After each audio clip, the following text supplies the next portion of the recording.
Alrighty, everybody. For this hand, we pick up on day 4. It's about midway through day 4. We are at the 10K big blind level. I am in the big blind, sitting on about 30-ish bigs. I brought about 300K or so into day 4, and I've just been managing. Blinds have been going up, and I got about 30 bigs here. So I defend the big blind with pocket 3s versus a late position open, who he was the chip leader at our table going into this day and seemed capable, wasn't getting overly out of line, but yeah, so I didn't want to just jam my 3s here, which I think I could versus some aggressive late position openers with 30 big blinds, but in this instance I just decided to defend, hopefully smash a set and go from there. And we did actually smash a set. The flop comes ace jack 3, no flush draw, and super clean. So we check, of course, late position razor c-bets about a third of the pot. I'm just going to call here. I could raise, but I also don't want to lose them, and I don't mind if they catch up a little bit. So I just call here, and then the turn comes a 9 of diamonds. I check again. My opponent goes with a bigger bet sizing here, and at this point I think if I'm going to get all the chips in the middle, I need to jam this turn. Whereas if I just check call turn again, there is a high chance that the river will just go check check. I don't want that, or I would have to lead out on the river, which I think looks really strong, and I am not able to get all the chips in the middle unless they have an ace on that line. So I jam the turn here. My opponent thinks for a little bit, makes the call, tables or half-heartedly shows ace queen. So top pair, the drawing dead on the turn. This is amazing. We pick up a huge pot, and now we are sitting on about 600, 700K at the 10K big blind level, feeling like a G. Love this. This was a really huge hand that really brought us back into the game, because there's been a lot of situations in this tournament where I was able to kind of play in a higher gear, but I had to play also in a lower gear, tighter, and kind of be really patient. So I was actually, during this tournament, really proud of the way that I was able to navigate and manage and shift gears and be patient. So yeah, let's get on to the next hand here.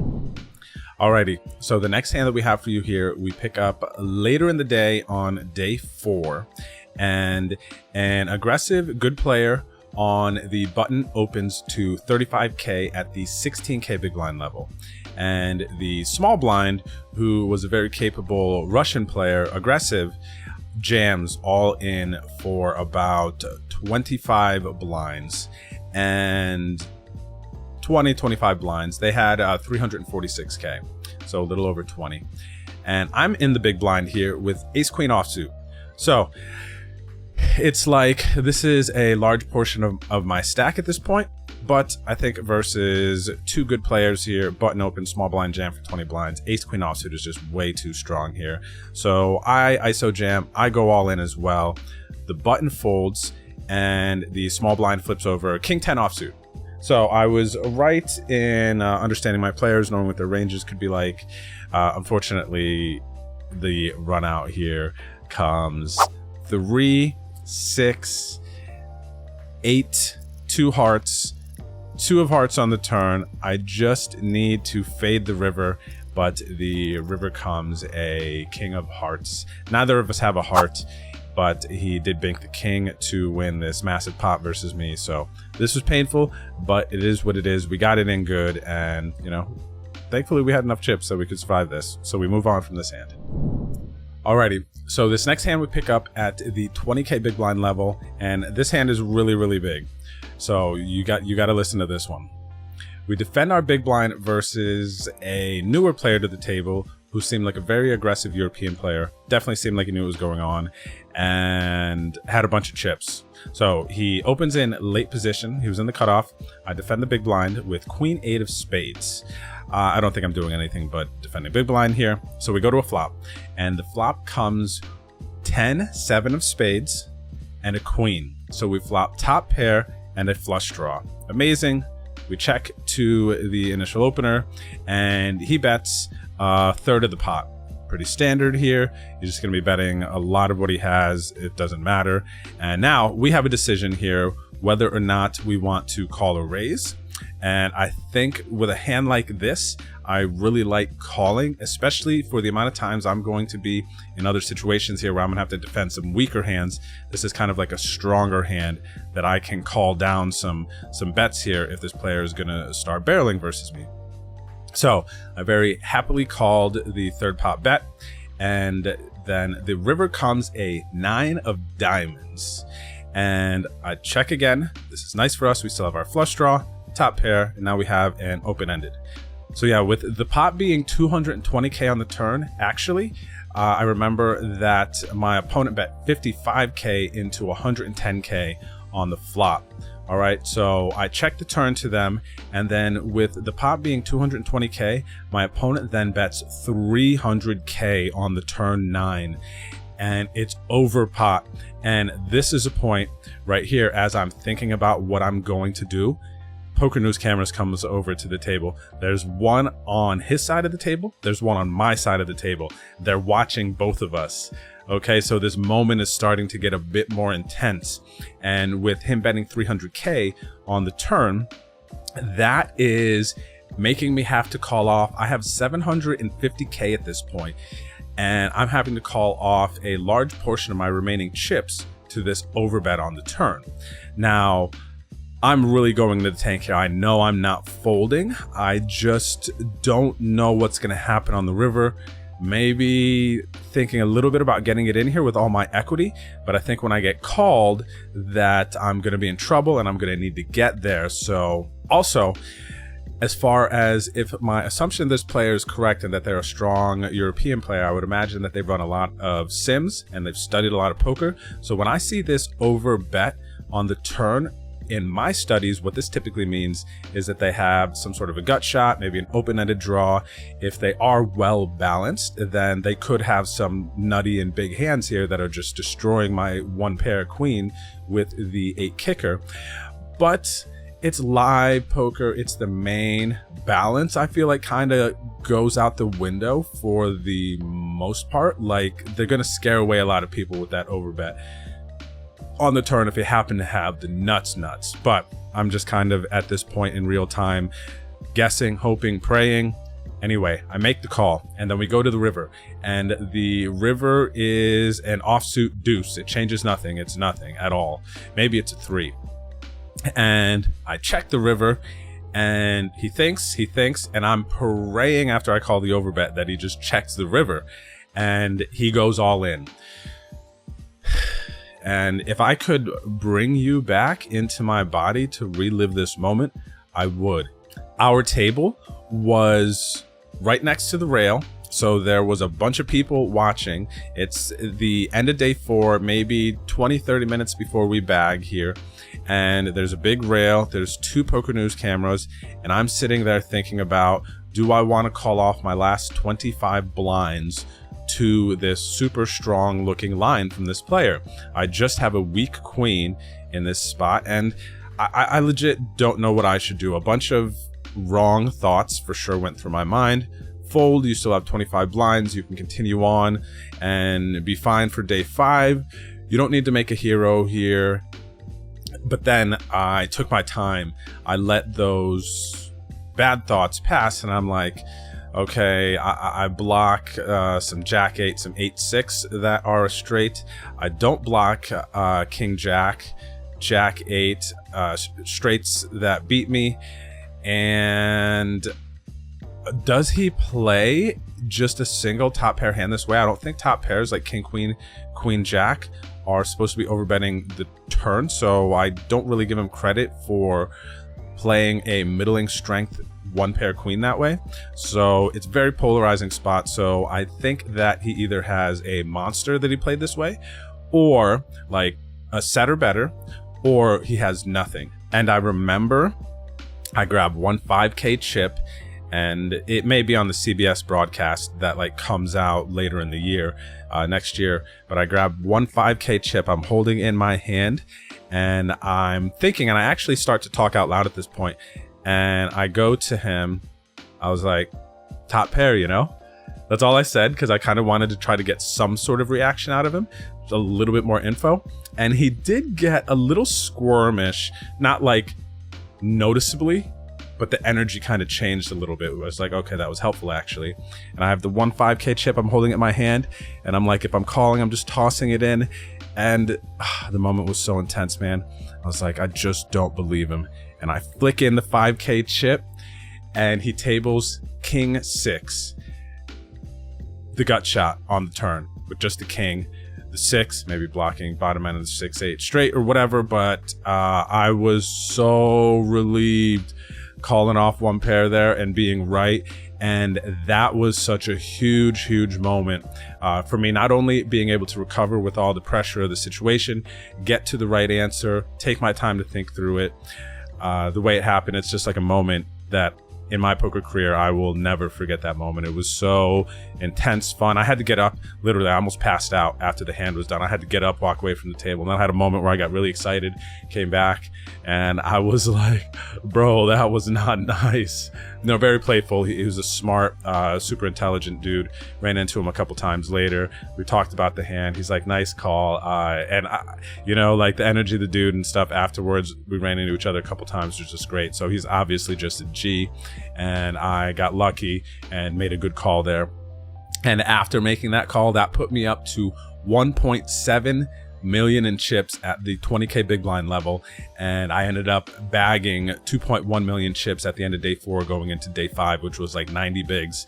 And it was just such an insane moment. And then later on, after day 4 was ending and I was bagging chips, Jeff Platt actually came over and asked me how many chips I was bagging, asked me about my experience.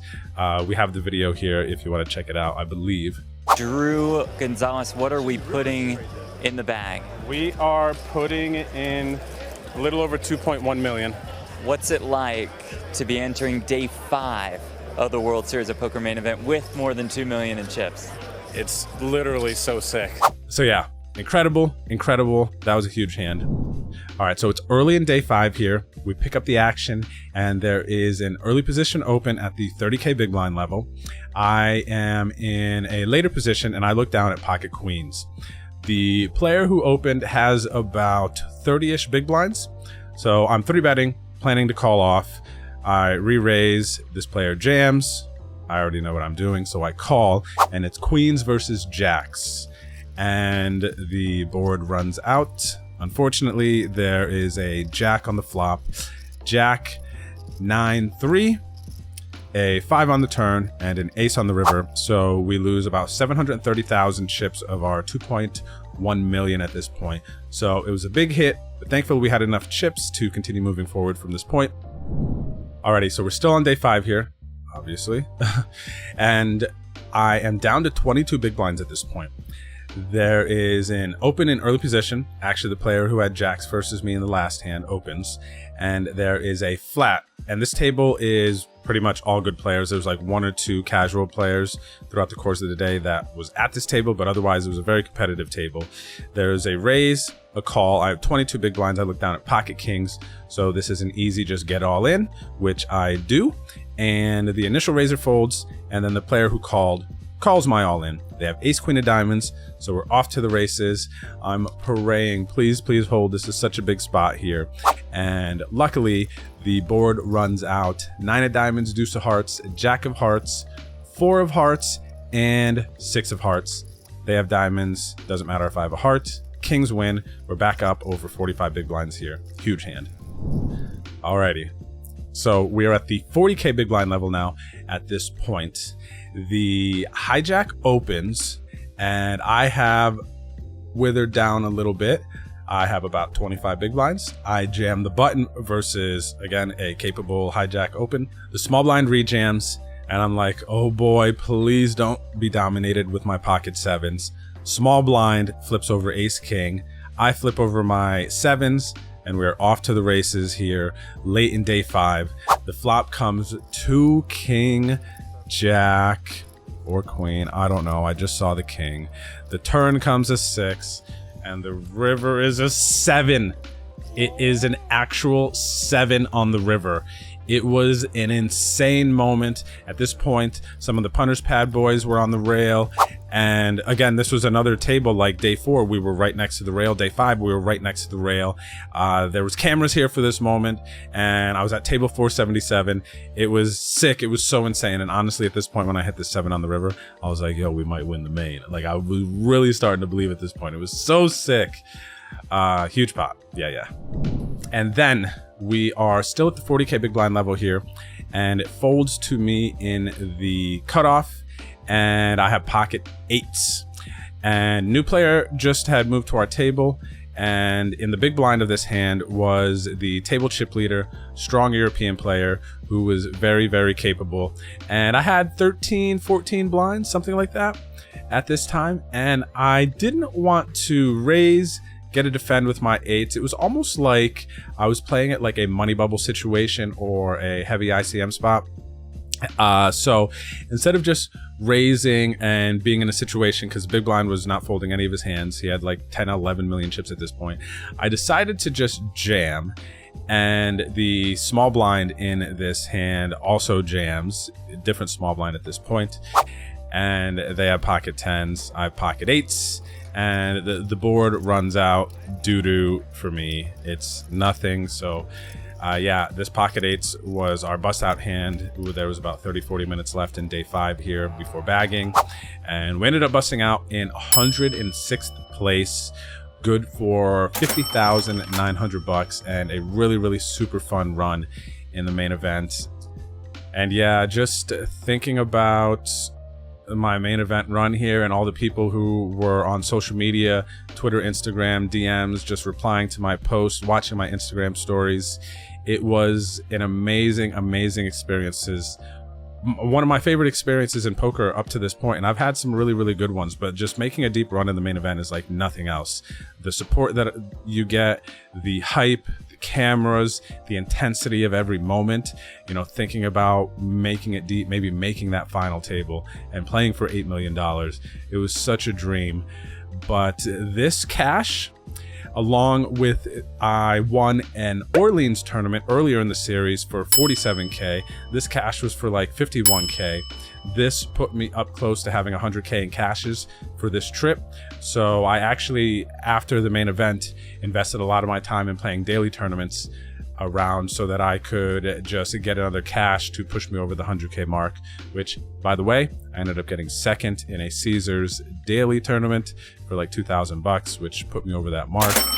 So I feel like this video is kind of a good time to tell you and talk about that, because we had an amazing run in the main. We won a Orleans series event. We had a bunch of other cashes. We broke the 100K mark. And it's just so incredible, and I really wanted to talk about these hands, bring this to you. I know that I have not been putting out as many YouTube videos as I did prior to WSOP. It's been super busy, but I have so much to talk about, so many new hands and so much that I've learned over this series. So thanks for being patient. Thanks for still being here watching my YouTube videos. I appreciate all of you. And if you did enjoy this video, please drop me a comment below. Hit me with a like. Don't forget to subscribe. And here's to a new year coming up, a bunch more tournaments, continuing to put out poker vlogs here, play live poker, stream on my Twitch channel, all the things. Thanks for all the support, everyone. Much love, and we'll catch up with you later. Peace. Hey everybody, thanks for making it to the end of my video. No one does that, do they? All right, look. I respond to comments, so please leave a comment below the description and let me know what you think. Let me know if you have any questions. Otherwise, check out some of my last videos here, and don't forget to hit the subscribe button here. All right, my name is Drew. Peace out. Catch up with you later.